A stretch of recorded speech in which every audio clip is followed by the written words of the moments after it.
The HAL Tejas is an Indian single-engine, delta-wing, fourth-generation fighter jet, multirole light fighter designed by the Aeronautical Development Agency and Hindustan Aeronautics Limited for the Indian Air Force and Indian Navy.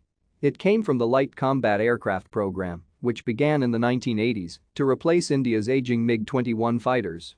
In 2003, the LCA was officially named Tejas. Tejas has a tailless compound delta wing configuration with a single dorsal fin. This provides better high-alpha performance characteristics than conventional wing designs. Its wing root leading edge has a sweep of 50 degrees, the outer wing leading edge has a sweep of 62.5 degrees, and trailing edge has a forward sweep of 4 degrees. It integrates technologies such as relaxed static stability, fly-by-wire flight control system, multi-mode radar, integrated digital avionics system and composite material structures.